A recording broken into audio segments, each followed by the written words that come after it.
Assalamualaikum warahmatullahi wabarakatuh. Luar biasa kawan-kawan.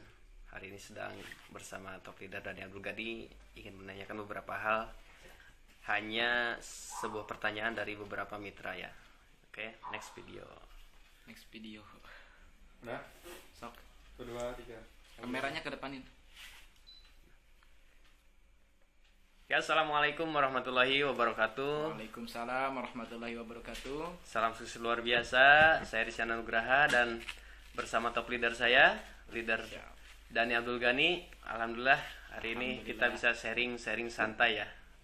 Menjelang sesudah berbuka puasa, sesudah terawih, kita istilahnya bikin Q&A, bikin pertanyaan-pertanyaan yang seputar mitra-mitra eco racing.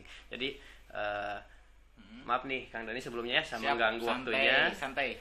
Jadi banyak pertanyaan dari beberapa mitra, khususnya mitra-mitra baru yang baru menjalankan bisnis eco racing. Okay. Jadi untuk pertama, bagaimana langkah ke depannya setelah kita baru daftar di bisnis eco racing ini? Oke, siap. Oke, assalamualaikum warahmatullahi wabarakatuh. Waalaikumsalam warahmatullahi wabarakatuh. Saya Dani Abdul Gani, salah satu leader di eco racing. Mungkin saya akan membantu menjawab pertanyaan dari leader di jaringan saya, leader Isyana. Alhamdulillah beliau lebih tahu sebenarnya, ilmunya luar biasa teman-teman. Dalam waktu 67 hari bisa tembus Mobilio Cash. Wih, keren, mantap. Harusnya saya yang nanya ke dia, malah dia yang nanya ke saya. Tapi nggak apa-apa, saya akan jawab sedikit ya bagi teman-teman yang udah jadi member eco racing. Langkah pertama yang saya alamin ketika saya pertama join eco racing ya, saya harus tahu apa yang harus saya lakukan. Tugas tanggung jawab saya sebagai member atau sebagai mitra perusahaan itu seperti apa. Terus kemudian yang kedua, kita harus tahu hambatan atau halangan atau tantangan yang akan kita dapatkan nanti di lapangan. Terus yang ketiga, kita harus tahu apa yang akan kita dapatkan kalau kita bisa melewati halangan tantangan tersebut ya. Nah, untuk melengkapi ini diawali dengan impian juga.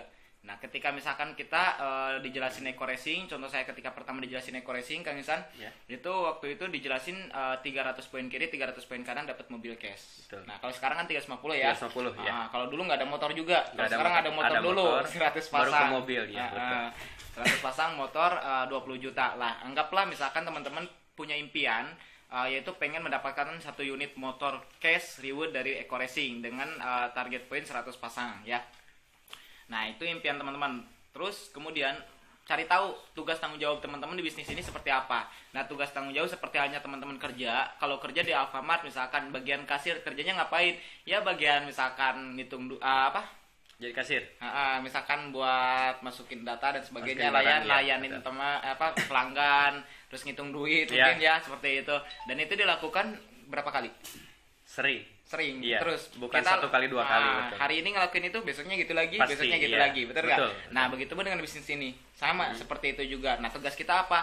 Presentasi kan. Betul. Presentasi, ketika misalkan presentasi ya halangannya apa? Pasti ada penolakan. Betul. Pasti ada yang misalkan nggak percaya, nggak pasti punya ada modal, yang, menghina, mencaci, memaki kayak gitu kan. Betul. Terus kemudian selain presentasi apa lagi? Ketika misalkan udah closing, tugas kita apa? Membina jaringan, atau memberikan pemahaman yang sama seperti apa yang kita pahami. Kalau bisa kita terus upgrade diri ya, ilmunya di-upgrade terus supaya kita memberikan pemahaman yang terbaik buat jaringan kita. Iya, karena di bisnis ini kita nggak bisa sukses sendirian. Betul. Kita harus mensukseskan jaringan kita. Kalau jaringan kita sukses, maka kita akan sukses. Itu otomatis ya. Jadi tugas kita pertama presentasi. Kedua yang membina kan? Membina jaringan. Jadi tugasnya gitu aja. Membina prospek. Terus kemudian perbanyak belajar, perbanyak konsultasi. Prospek lagi, membina lagi kayak gitu. Terus menerus. Jadi nggak akan jauh dari seputar itu. Jadi kedua hal tersebut harus dilakukan secara terus-menerus, secara konsisten, biar hasilnya juga konsisten ya. Karena kerja juga sama seperti itu kan. Iya, betul. Kalau misalkan kita hari ini ngitung duit, besoknya ngitung duit. Iya, kalau misalkan kita jualan galon, ya hari ini jualan galon, besoknya jualan galon lagi. Iya, nggak mungkin berhenti karena omset kita harus. Kecuali kalau misalkan kita pindah kerja, atau misalkan kita naik pangkat, atau misalkan kita di PHK, atau misalkan mati, baru nggak ada. Betul, gitu. betul. Nah, itu tugas tanggung jawab kita. Ya, tugas tanggung jawab member itu. Nah, kalau misalkan tugas tanggung jawab leader, ada lagi kayak misalkan memfasilitasi, mengontrol jaringan ya dan sebagainya, itu tugas leader. Nah, intinya kan ini buat pemula ya. Tugas member dulu yaitu presentasi sama membina konsultasi jaringan. Lah belajar. Terus yang kedua kita harus tahu kan hambatan tantangan tangannya Betul, ya. iya. Hambatan tantangan tangan ketika presentasi tadi ditolak, dihina, dicaci, dimaki kan. Nah selain itu ketika hambatan membina apa? Hambatan membina paling member nggak trust Iya. atau misalkan so tahu, So tahu, iya. bisa dan sebagainya. Ya nggak masalah, itu halangan tantangan tangannya. Kita harus siapin dulu nih mentalnya gitu. Iya. Jangan sampai ketika ada yang so tahu, ada ini kita down. Down. Nah selain itu terakhir yang ketiga poinnya kita harus tahu apa yang kita dapatkan. Ketika kita bisa lewati halangan tantangan itu, apa yang akan kita dapatkan? Yang kita dapatkan ya motor case tadi, Iya. target kita, impian kita. Betul, motor case, mobil case dan yang lain-lain ya. Benar. Jadi ya kayak gitu, kita harus tahu tugas tanggung jawab, hambatan dan apa yang akan kita dapatkan. Cuma sebelum itu bungkus dulu dengan impian. Karena kita kalau misalkan gini lah, gak masalah kalau misalkan kita kehilangan motivasi, tapi jangan sampai kita kehilangan tujuan. Tujuan. Kalau kehilangan motivasi tinggal baca motivasi kan.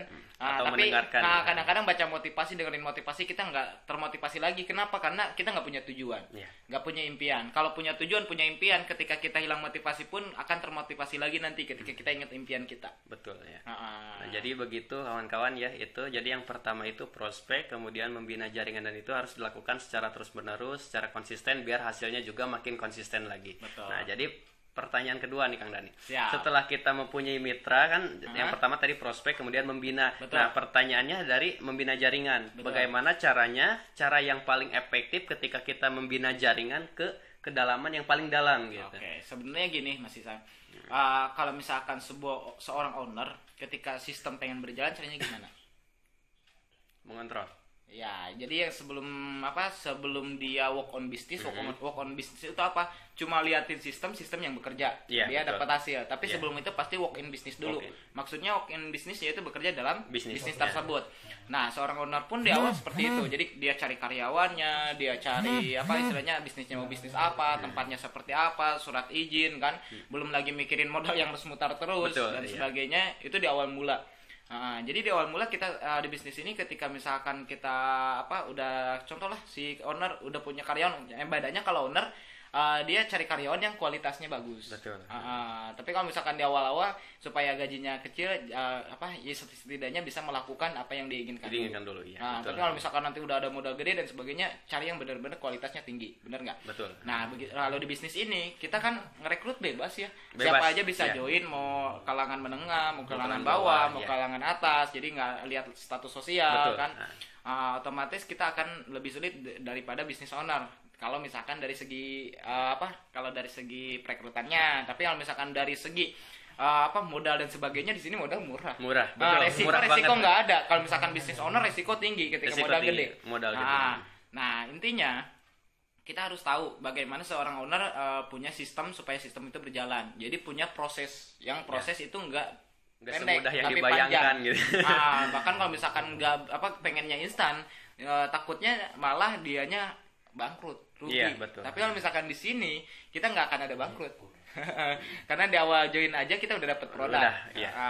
Nah, tadi prosesnya panjang. Nah, kalau misalkan di bisnis ini kita pengen sistemnya berjalan, kan kita secara sederhana dulu, kita pikirin sederhana dulu, yaitu MC kuadrat. Yeah. Enaknya menjalankan equation itu cukup dua, yaitu ngajak si A dan ngajak si B. Betul. Nah, terus kemudian ngebinanya si A dan si B gimana caranya supaya si A dan si B minimal punya dua juga. Jadi jangan diserahkan sama dia langsung presentasi dia, karena dia itu baru join. Pemula ya. Dia Iya. belum paham. Nah, betul. Dia belum paham. Nah, kita langsung bantu si A, bantu si B untuk presentasiin ke calon mitra. database-nya dia. Iya, ke database-nya dia. Iya. Setidaknya sampai dia minimal punya dua. Si A punya dua, si B punya dua. Nah, habis itu si A udah punya dua, si B punya dua, ajarin presentasi. Ajarin presentasi yang benar-benar bagus, yang benar-benar mantap sesuai dengan kita gitu. Kayak misalkan contoh profil perusahaannya dikasih paham gitu, kasih tahu Iya. produknya, kronologi produknya, terus kemudian marketing plan-nya, terus kemudian ketransparansi atau keterbukaan perusahaan dengan kita, terus kemudian support sistemnya Support gitu. systemnya. Jadi kasih tahu itu semua.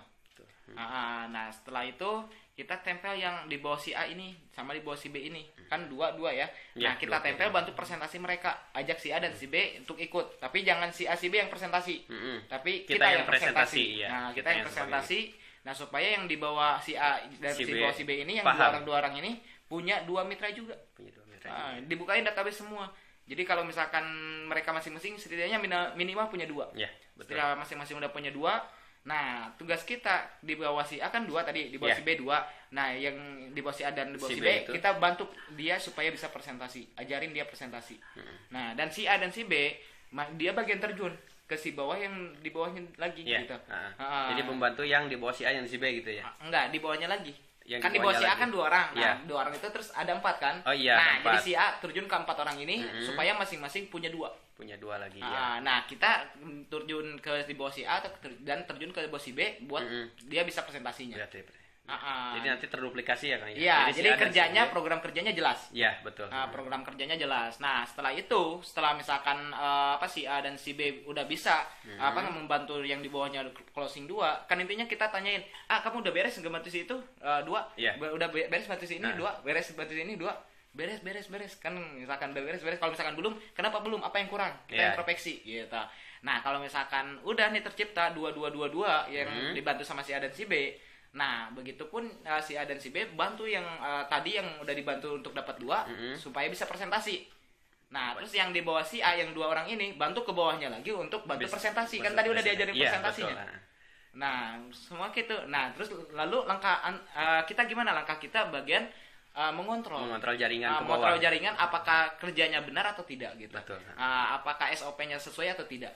Gitu. Akhirnya nanti kalau misalkan udah tercipta duplikasi otomatis, udah luar biasa. Rumah 1M pasti tembus. Dahsyat ya. Jadi kawan-kawan kerjanya itu simple, mudah, hanya mengajarkan prospek dan membina jaringan, kemudian mengajari jaringan kita minimal 1 di kiri 1 di kanan itu yang si A dan si B itu minimal kita pelajari untuk bisa presentasi. Nah, itu langkahnya sangat mudah, tinggal diduplikasikan aja, tinggal di copy paste aja. Nah, mungkin hanya segitu dulu Kang Dani ya. Siap, jadi ya. pertanyaan-pertanyaannya nanti mungkin ada kawan-kawan yang lain mau nanya, silahkan. Mungkin Iya. nanti kalau ada waktu, Kang Disyana ada waktu saya bantu jawab lagi ya. betul ya.